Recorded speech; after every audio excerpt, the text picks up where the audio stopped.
Okay, hello everyone, welcome. We have attendees coming in, so we'll just wait a few more seconds as people join today's webinar.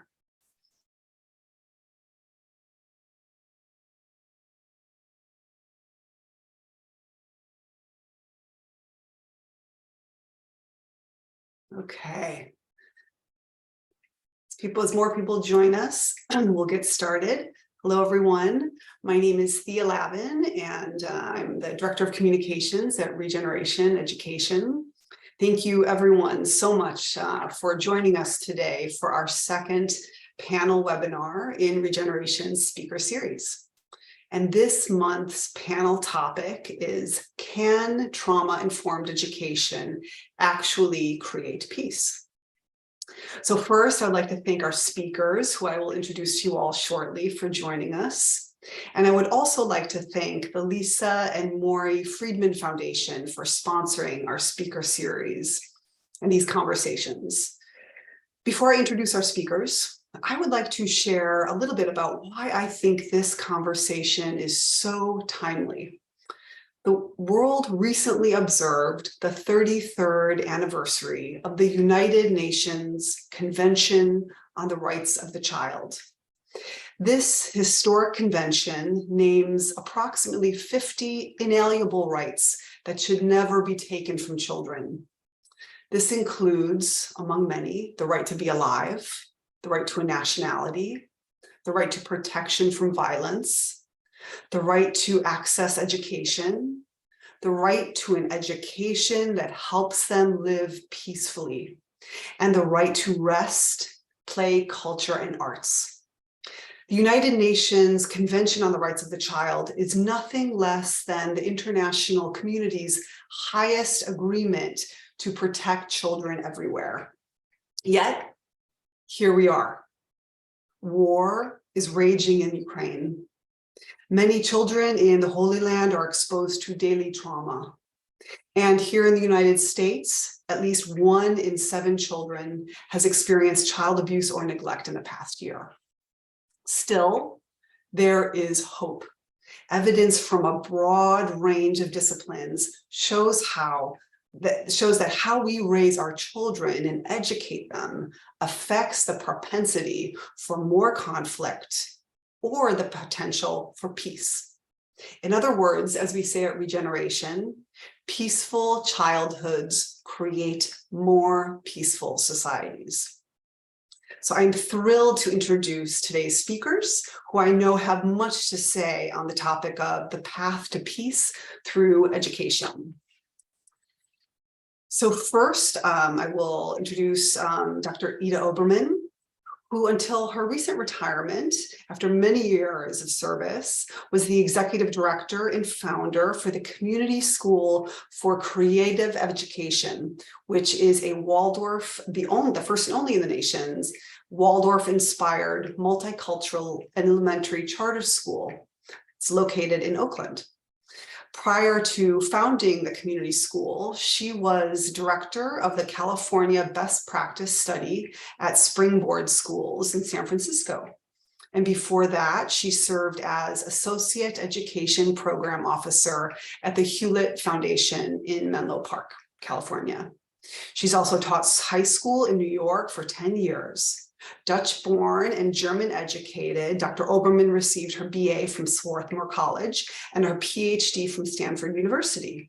And Dr. Oberman's many publications have included the Waldorf movement in education, from European Cradle to American Crucible, and teacher learning, new policies and new practices. So welcome, Dr. Oberman. And I'm so excited to next introduce Muneer Waheed, who is a member of the board of directors at reGeneration Education and a Middle East educational equity advocate and researcher. Muneer was born and raised in the Gaza Strip to a Christian Palestinian family. After finishing high school there, he moved to California to pursue a career in computer engineering. A 30-year veteran of Silicon Valley, Muneer has held engineering and management roles with various companies from startups to Fortune 500. He has also been involved in Waldorf education for over 20 years as a parent to 2 children who completed grades K through 12 at the Waldorf School of the Peninsula. Muneer has participated in a variety of volunteering opportunities, including a service project trip with Bay Area high school students to Tamra El Zaytun, the only Arabic language trauma-informed Waldorf school in Israel. These were foundational experiences that informed his belief that in the role of Waldorf education in addressing the needs of future generations everywhere, and particularly in trauma-impacted areas. Muneer is also delighted to serve as the reGeneration Education Liaison to the new Shared Society Arab Waldorf Leaders Task Force. Welcome. Welcome, Muneer. And I'm also so delighted and excited to introduce Hageed Ziv, master's and licensed marriage family therapist, who is a trauma expert, psychotherapist, and founder of Neshima Healing. Hageed is a licensed marriage and family therapist in the state of California. She holds a master's from the Institute of Transpersonal Psychology, where she trained in both mindfulness healing and the mind-body-spirit connection. She also has extensive training in internal family systems, IFS, and in management. In addition to working with individuals and couples at Neshima Healing, she has more than 20 years of experience in group facilitation and also loves hosting workshops and trainings across the Bay Area. She also gives talks on psychology and trauma healing at companies, schools, and NGOs such as Stanford University and Israel. Hageed is also the founder and board member of Ma'agalim ICC, a nonprofit that helps Israelis in the Bay Area in crisis situations. And she is a board member of Israel. So welcome to all of our panelists. Thank you so much for joining us. I see more people have streamed in, so we can get our conversation started today. So before we talk about how trauma-informed education can or cannot create more peaceful childhoods and societies, let's talk about where we are in terms of childhood trauma exposure and toxic stress exposure today.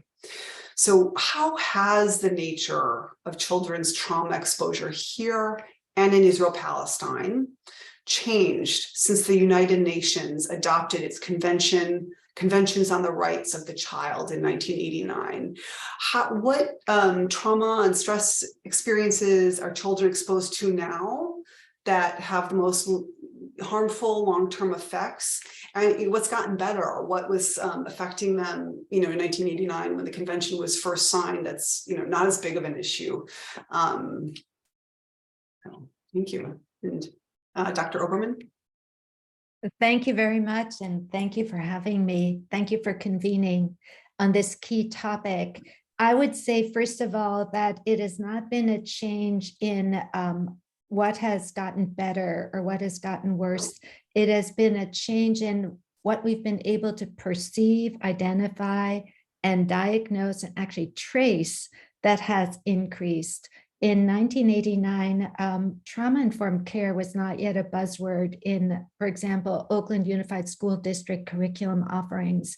Now it is, and it's really the breakthroughs in brain development, breakthroughs in neurological understanding of neurological developments, as well as physical developments that have brought to the center what used to be marginalized or really seen with suspicion, which is that now people think about social emotional learning as a buzzword that is actually used frequently because it's recognized that trauma and how we learn emotionally and how we experience trauma socially deeply impacts what's the gold standard for schools, which is student achievement. So it's the big moment has been at what we are aware of rather than that it has increased by itself, although there's more to be said about that. Certainly, it's not a measure of what has decreased. So if we say that all at once that our lenses have opened, our view has broadened, that is a critical opportunity, which is what I'd say is the greatest impact of what we've been able to achieve since that critical moment in 1889, that we recognize that caring for the child's academic and cognitive development means caring for the child in terms of their trauma-free, or to make it a assets-based term, a healing education. And that's where Waldorf education, of course, stands at a center. So what adverse childhood experiences are children exposed to now that have most harmful long-term effects? I would say not in terms of what we can recognize for the first time, but what actually happens. We know that pollution is mounting in my school and the children who live there, the levels of asthma, which we already know is so enormous. If we think then in terms of the level of impact of gunshot wounds, and unfortunately, our area in East Oakland is one of the highest in the country. And today we mourn all the lives lost just over the last 2 days. So all of that spike in gun violence are just one of the indicators that deeply affect children. So if we don't address that, we cannot address the deep needs of our children. What adverse experiences have become less common? I would say that it is not that we can claim and celebrate reductions in what is going on. I think we can celebrate that we are together addressing, recognizing, and mounting tools. Thank you, Dr. Oberman. Thank you.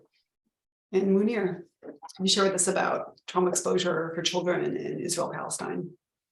Yes, thank you, Thea, and thank you, Dr. Oberman. I think that's a great segue to really speaking specifically in Israel. All children face toxic stress, and whether they're Jewish Israeli, whether they're Palestinian citizens of Israel. There was one study that showed that 55% of people in Israel of all ages experience some form of PTSD.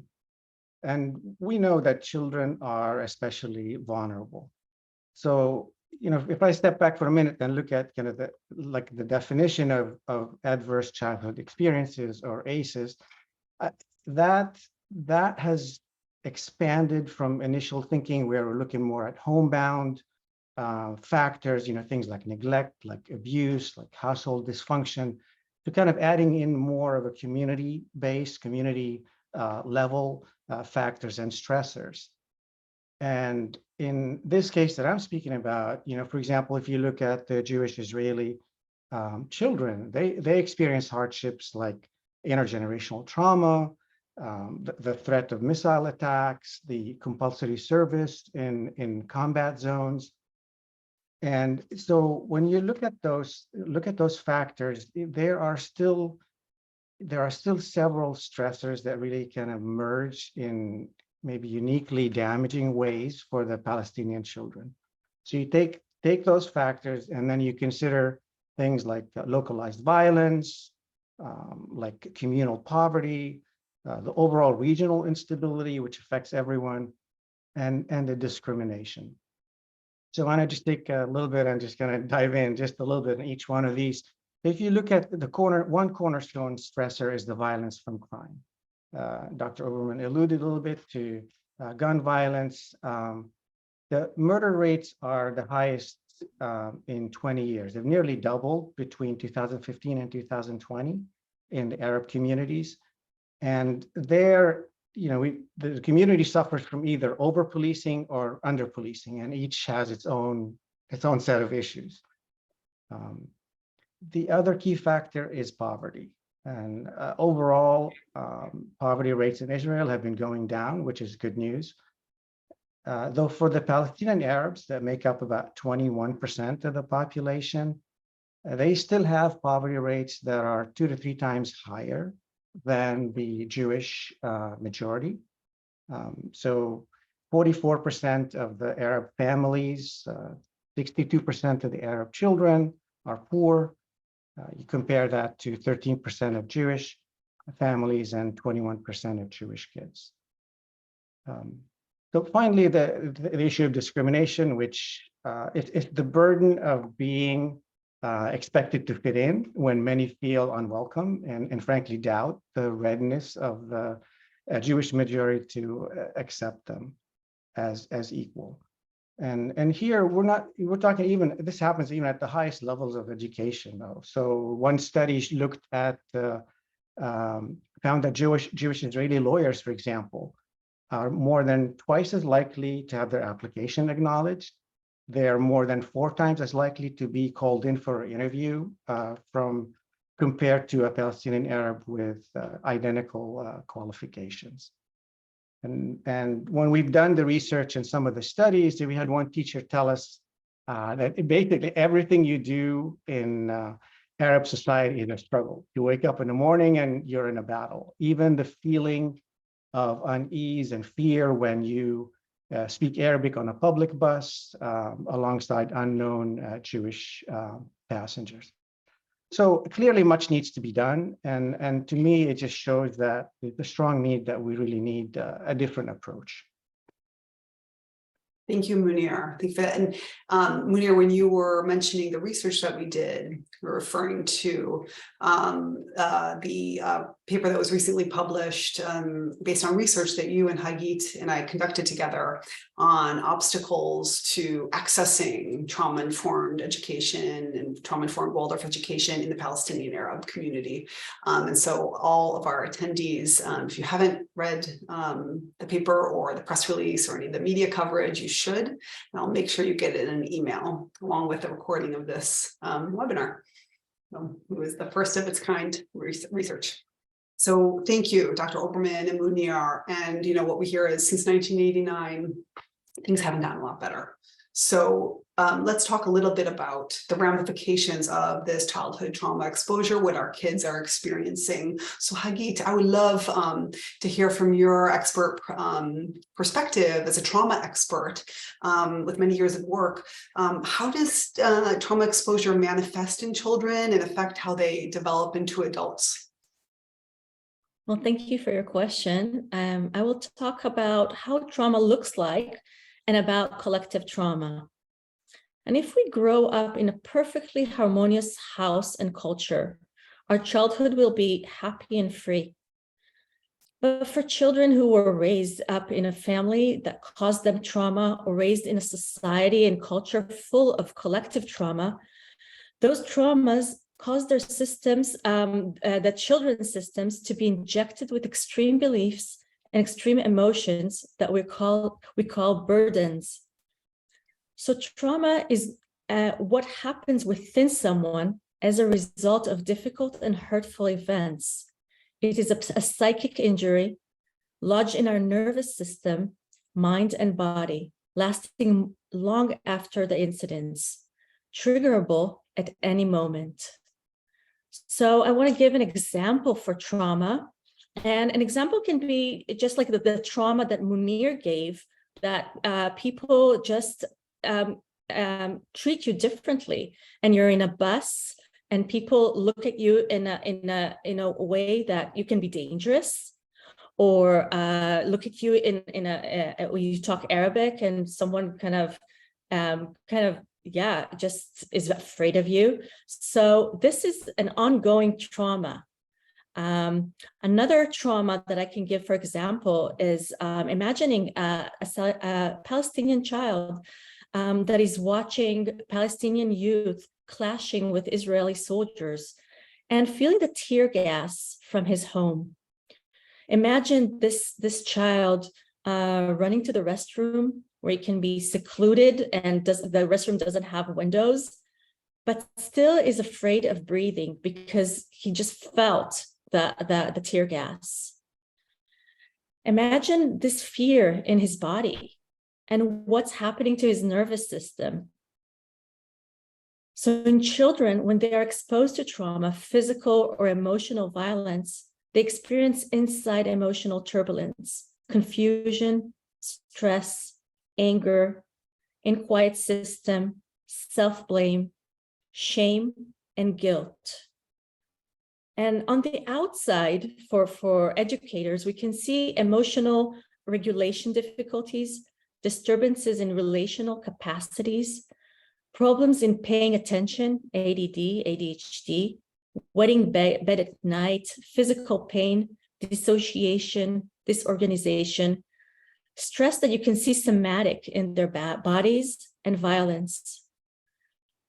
Research found that there's a high correlation between adverse childhood experiences and negative health outcomes later in life, such as depression, suicide attempts, alcoholism, and drug abuse, domestic violence, and violence.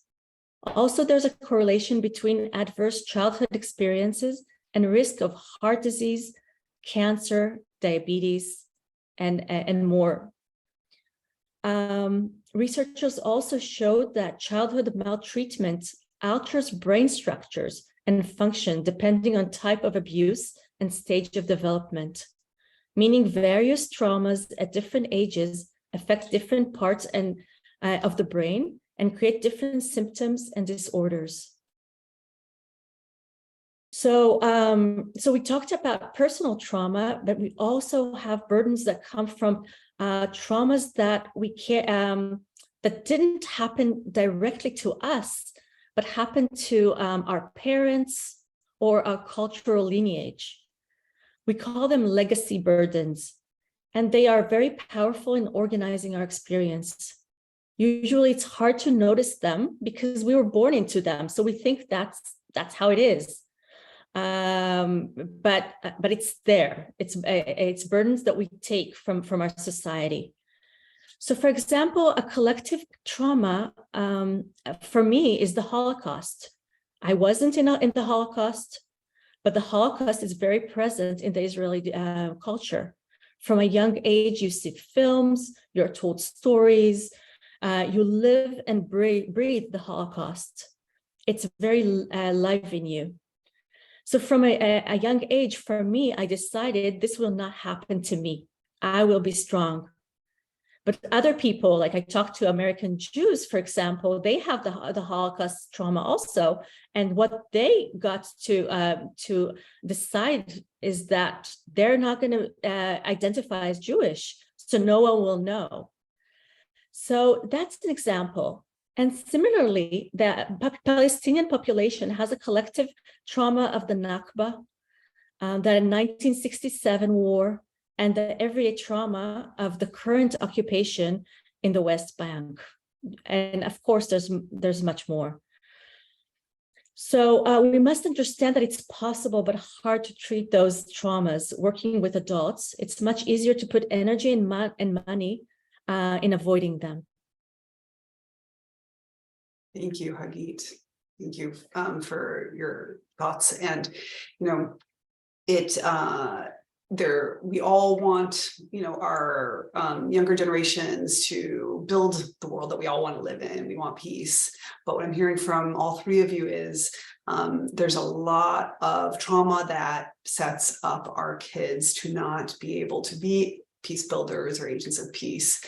And that's where regeneration comes in. Our vision, our mission is to, create more peaceful societies through education, mitigating trauma and toxic stress in school, and that planting the seeds of education by providing culturally competent, trauma-informed education. And so let's talk a little bit about what that is exactly. It's like a word that you hear all the time, trauma-informed education. What does it actually mean? And how does it make a difference in children's lives? So Muneer, speaking from the perspective of what trauma-informed education looks like in Israel, Palestine for Palestinian Arab communities, what does it mean? Right, yes. Thank you, Thea. So if you look at just trauma-informed education, it considers just how trauma and how toxic stress impact the children's ability to learn and develop in a healthy way. And it just makes it possible, more likely, that the trauma-affected children will have positive, healthy adulthoods. There are three key goals that characterize the trauma-informed education. One is repairing the regulatory abilities. And basically this is rhythm and repetition for those who are you look at Waldorf education and what it does, it's allowing the children to manage their own emotions, their response with activities that focus on sensory integration, look at self-regulation, this rhythm and repetition to gain just a better sense of control and stability while teaching them skills to engage actively and positively with the world around them. So that's one of the primary goals of that trauma-informed education. The other is repairing disrupted attachment.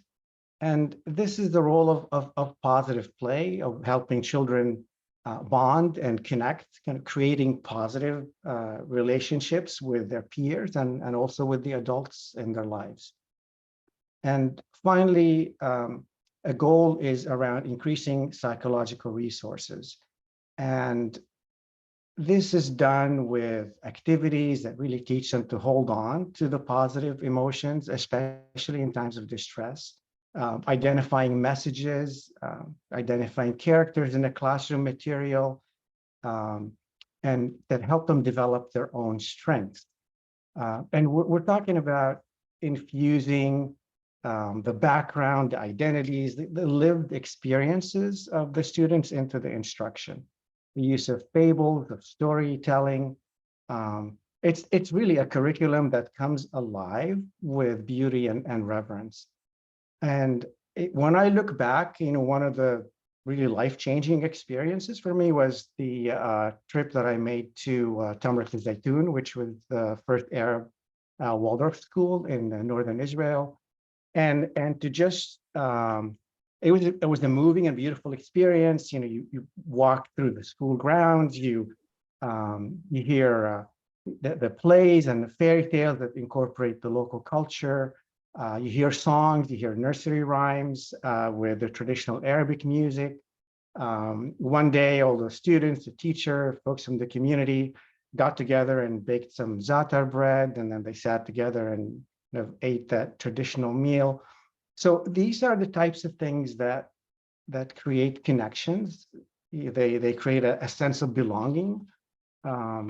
That's really essential for everyone to thrive. You see the role that art, that music plays in creating beauty and creating reverence. So these children can engage in a healthy way with the world around them, and just going to create that balance between thinking and feeling and their willing. And at the end of the day, and it's the world outside may be crazy, but in here, these children get to have a normal childhood, and that's a beautiful thing. Thank you, Muneer. And Dr. Oberman, before you respond from the perspective of Community School of Creative Education and in the United States, our trauma-informed education movement, just talking about the access points for trauma-informed education for Palestinian Arabs in Israel. Our research that we conducted together, surveyed the options that Palestinian citizens of Israel have for accessing an education that heals, that addresses trauma. And, we found that the options are pretty limited. In Hebrew-speaking society, the Waldorf school movement is vibrant, thriving, the most successful private school movement in Israel, 200 kindergartens, elementary schools, and high schools, 2 accredited teacher training colleges in Hebrew language, vibrant, and the leading form of what we would consider trauma-informed education in Israel. In Arabic-speaking and bilingual communities, 4, maybe 5. So we're seeing in lack of equity, lack of parity in access. And that is also one of reGeneration's missions, is to increase access for Palestinian Arab communities, because the parents want it. They're trying to open the schools and access this type of education. Muneer, anything else you'd like to add to that about the landscape of options? Well, and I think, Waheed, please feel free to, jump in anytime. But I mean, essentially, there's schools, there's maybe 2 broad categories of schools. There's the kind of recognized and official. These are the ones that are overseen by the Ministry of Education. They could teach in Arabic, but there's really it's just a direct kind of translation of the material. There's no room for any kind of trauma-informed focus, very little, if any, art or music. And they are, as I said, allowed to teach in Arabic, but they, some of the terms that are used end up exacerbating issues rather than solving them. For example, they would refer to the Arabs as inhabitants instead of citizens, or if there's any talk about claims or discrimination, then it's just it's classified as claims, or worse, characterized as you're being disloyal to the state. And so it ends up exacerbating a situation and making it worse. So this is one set of schools. The other is the recognized but unofficial, and they have a little more latitude in the education, and there's a sliding scale of monetary supports from the government, and maybe a third to a quarter of the students attend those. Thanks, Muneer. Wonderful. Great. And Dr. Oberman, could you talk a little bit about what trauma-informed education is, and in your work, how you see it making a difference in children's development? Yes, thank you very much. And I so appreciate both what Waheed and Muneer just said, just building on your remarks. Overall, I would say that Waldorf education is seen under this lens is a trauma-sensitive education, and overall it's highly exclusive in the United States. It's either a private school option or it's a charter school option, which means it's a public school option here in the United States. But those charters are typically in higher wealth communities. So we still haven't, so we in many ways, we are walking the same path across the ocean as in many ways in parallel to what the work that's underway, the key work that's underway in Israel from what you described. What it looks like is, and our mission has been from the outset, is school is safe space. The school is a safe space, and you both just mentioned it, that you come in here and it is actually, as Mary Jane DiPiero is the founder of the school, that your children attend the Peninsula Waldorf School. She wrote a piece for us where she called it an oasis in a garden oasis in an environment of poverty. But when you cross the thresholds that you would feel safe. And how does one do that? And it's very much what you already said. It's the different levels. The first one is, of course, the rhythms and rituals, how important that is. And in fact, Bernd Ruf, who globally has worked with and spearheaded Waldorf Emergency Pedagogy, now it's Waldorf Emergency Pedagogy Without Borders, and who helped us build our center here. He guided us to first focus on rhythmatizing the whole life of the children, both in terms of the life of the day, the life of the week, the life of the year, the main lessons, so that the children are held in rhythm and ritual. The second is to embrace children in beauty. It seems like a small thing, but it's such a big thing. There's such a culture of clutter, especially if you go in low-income areas to schools where there's media plastered around the walls. Things are broken and torn. A lot of it is plastic. To envelop the children with a culture of beauty is a second key thing. And the third is enveloping the children with story and of hope and goodness. And that is a storytelling that is so important. To be trauma sensitive, it has to be the stories that resonate with the children's lived experience. And so how important that it's the children or their classmates' stories, and that it's the stories of goodness that their aunties and their grandparents have shared down, or their classmates' grandparents. And it's not just stories, it's also art, it's also cooking together, that was mentioned. It's lifting up the festivals of the children's communities together so that we thereby envelop the children with a wrapping of hope and safety and goodness. Great. Thank you, Dr. Oberman. So what I'm hearing, both of you, Muneer and Dr. Oberman, say is that it exists. We have, effective teaching styles that provide an education that heals. These things exist. And in both the United States and in Israel, Palestine, it's obstacles to access. In the United States, it's a private school movement. In Israel, lots of different obstacles which are delineated in our research that we conducted together. So thank you for that. So, what it makes me think of also is something that Nelson Mandela once said. He said, there can be no keener revelation of a society's soul than the way it treats its children. Education is the most powerful weapon which you can use to change the world.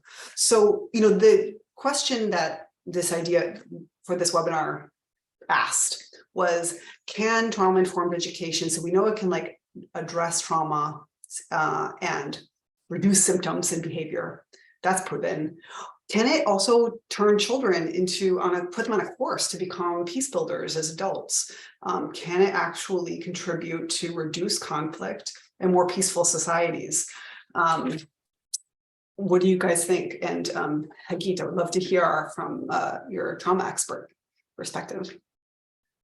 Well, it's really important to remember that we never stop developing and that our mind is flexible. So we have the potential to change even after we have trauma. And trauma does fixate us. So we do, when we have severe trauma, we stay in the past. But we can always change that if we work right. And especially in childhood. I believe and have seen that it takes one person to really see who the child is and believe in her, to change the course of life of the child. And it's called, in our jargon, empathic unifying center. And unifying center is an empathically attuned person who accepts and sees the child's soul, his essence. I think that a teacher, especially in Waldorf education, where a teacher teaches a child for 8 years and really, really knows the child and can see changes in her, that teacher, if trained to be an empathic unified center, can see beyond the trauma that the child brings and be there for the child. And as the child, like you said before, both of you, as the child feels seen and heard in the classroom and in general in the school, his extreme parts can rest. And his inner parts can be less in conflict and more harmonious. And healing means being led by our authentic self. When that happens, there is harmony, and then the child can bring that harmony to the world. Thanks, Hagit. And Hagit, you mentioned it was called a centering force or a centering unifying center. Unified center, and that you're saying that a teacher can be that for a child. Yes, a teacher can be that for a child also, even if it comes from, I'm not saying that child will not be, if he has traumas from his house and there's abuse in his house, I'm not saying that he wouldn't have that, he wouldn't need to address that. But the teacher can play a major role when the teacher comes to and sees the child and sees who the child is really, beyond what he brings out, beyond the anger or whatever the child brings to class with, And those examples of trauma that you shared with before, what Palestinian child in the West Bank, he's feeling the sting of tear gas from the clashes, or a Jewish Israeli child going into the bomb shelter when there's missiles flying overhead, or Dr. Oberman, you shared about in Oakland, the pollution exposure, that the teacher can be the safe person, the shepherd to guide them. So that's really exciting. Great. And Dr. Oberman, what are your thoughts on, can children, become peace builders as adults? Can trauma-informed education help a child on a path towards becoming that? Yes, absolutely. And I so appreciate, Waheed, what you just said. And sadly, for our children, it's not just asthma, but it's also gunshots. Children come often and say, I couldn't sleep last night because of all those gunshots. And we can imagine how the children then come to school. And what we found is that in our school, and we know this also from our graduates, how the graduate, both the receiving high schools as well as now, and we have because of our age, a small group that is now graduating out of college, how the universities and the high schools report that our students are peacemakers. And what it is that our children have learned, and this is by their report, to work and take the lead and support others across differences, because that's so important, to work together towards a common goal, to take the lead and work with others across differences towards a common goal. What is not trauma overcoming about that? And we think about it as post-traumatic growth.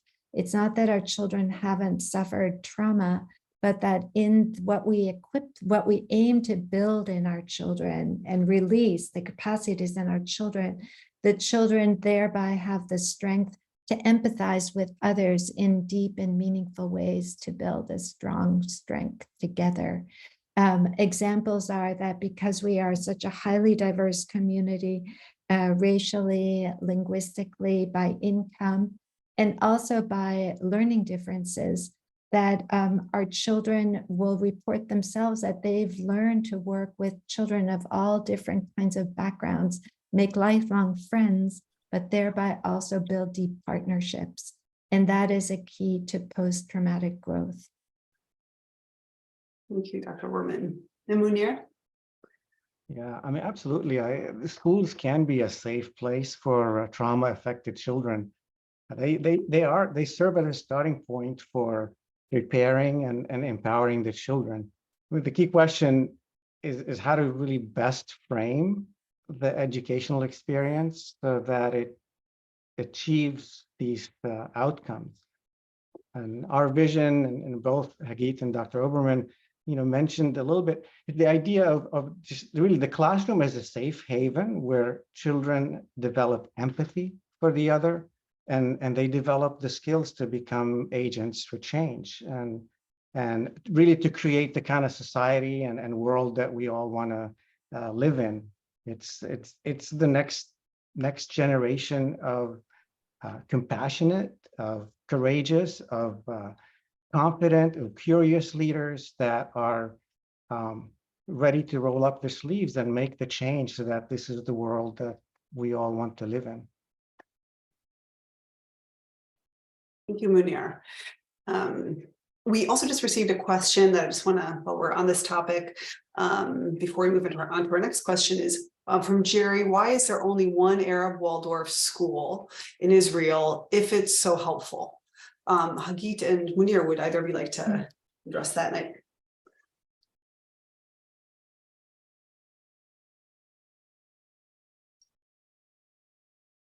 You want me to? I get a couple of thoughts. So so thank you for the question. That's a great question. And earlier on, we touched briefly on we did almost a 21-month study that looked at this specific question. Why is it that Waldorf education is thriving, one of the fastest growing educations in the Jewish sector, but it has made very limited traction on the Arab sector? We've identified several key obstacles, but one is there is systematic and individual governmental biases towards starting the schools, and they have to go through so many hoops to get going. The other is fundraising. When you have community poverty overall, that is 2 to 3 times worse. than the overall Jewish majority. So again, that's an added challenge because they do have to supplement the tuition. There's hiring difficulties to get qualified, culturally, aware and competent teachers. That it's also very expensive to train teachers in the education. And there's a high risk of teacher burnout. There's a lot more details in the study, and I'd be happy to provide a link and more information on that. But these were some of the key obstacles that really stood in the way of creating a thriving movement in the Arab sector. Thanks, Muneer. Hagi, unless there's something else you wanted to add to that, I could jump in also. No, what also we found was that the Waldorf education needs to tune into the Arabic culture also, and some people are afraid to lose the Arabic culture through Waldorf education, and don't know enough maybe about Waldorf education. And because it is for Jewish people, it is embracing the Jewish culture into the education. So yeah, that's a challenge that building Waldorf education needs to do. Thanks, Hagi. Thanks, Muneer. And I'll just add to that real quickly, so we have time for our next question, that also it's not lack of parental interest in Palestinian Arab parental interest. They want it. I just returned from the region. I did a 2-week field development trip where I met with all the leaders of the Arabic and bilingual Waldorf movement. And as Muneer and Hagi just said, we conducted 80 hours of interviews with people, Palestinians and their Jewish allies, trying to open Waldorf schools and kindergartens in Palestinian Arab communities. And we published our findings in our paper, and I put the link to the press release in the chat. And the 5 top obstacles, as Muneer and Hagi mentioned, are complex. And I think we nailed what they are in our research. After going back this past January, I would say the thing that I was hearing from the schools is the governmental bias. The Ministry of Education and local governments is the first thing that shuts them down. I was in Ramle Lod, which, as many of us know, is an area of Israel that has a lot of tension. And in 2021, we saw, for those of us that were watching what was happening over there, we saw bad violence between Israeli Jews and Palestinians happening in that area. And there was a group of just very devoted Palestinian parents and Jewish parents that opened a bilingual Waldorf kindergarten, trauma-informed, beautiful, trained teachers, overcame so many of the other obstacles that are unique to the Palestinian Arab community. They got their kindergarten opened with reGeneration support. They are under constant attack from the mayor of Ramle, who says that they are trying to promote homosexuality through Waldorf education, just throwing all these things at them. So the Ministry of Education and the local governments are the first thing that shuts them down.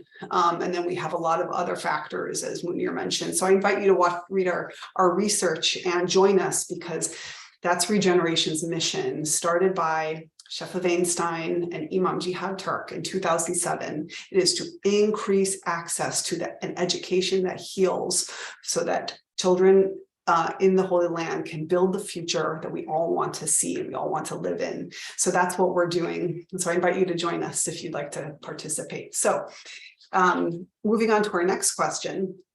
And our last question, any other questions in the Q&A that anyone has, please throw them out. Give them to us and we'll address them. At reGeneration, we often say we are here to build peace through innovative approaches to educating children. But I would like to look a little bit closer at what we mean by peace. What does this mean for you, Hagit and Muneer and Dr. Oberman? What does peace mean to you today? Is it the absence of direct violence? or the removal of structural violence as well, or something else entirely? What does peace mean to you? And Muneer. So, of course, it is the absence of direct violence. It's almost like that's the first layer. But it's also the removal of structural violence. And ultimately, it's the notion of just peace, a world where we value our shared humanity. We talk about diversity, we talk about equity, inclusion. When we see our own human rights as no more important or no less important than anyone else's, regardless of the color of their skin, their religion, their ethnic background, their nationality, or really any other factor. It's not the current reality, though I have no doubt that if we will not have any chance of moving the needle on any of these issues if we don't consciously work on that.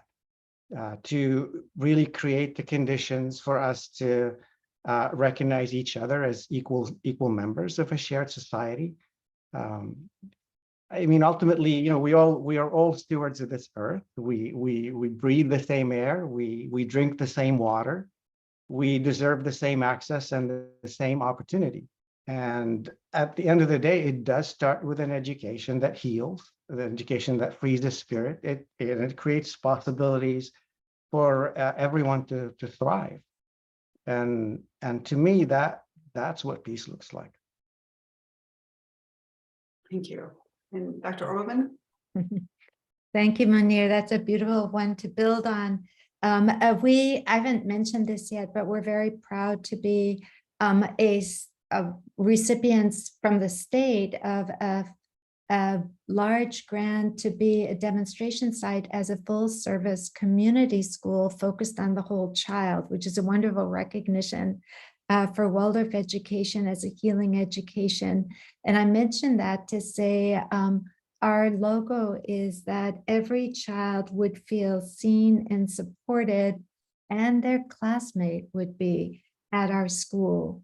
And I think the foundation of peace is that every child experiences that they are seen and supported, and that their classmate, who might be a very different ethnicity, language, class, learning style, would be experiencing the same to build those, the fulcrum of peace. Thank you, Dr. Oberman. And Hagit. So I'll talk about peace from an IFS perspective. Internal family systems it's the psychology that I'm working with. And we have different parts inside of us. And many times our parts are in conflict, and we have angry parts. We talked about trauma before, so the traumatic parts that I mentioned. And peace comes from within when our inner parts live in harmony. When sufficient people will do their inner work and heal their inner traumas, either by therapy or meditation or by other ways, there won't be conflict and war inside. And as a result, there won't be a war on the outside. And like I said before, healing means being led by our authentic self. And when that happens, we are in harmony and inner peace. And I just want to quote Einstein and say that we cannot solve our problems with the same thinking that created them, meaning that we need to rise.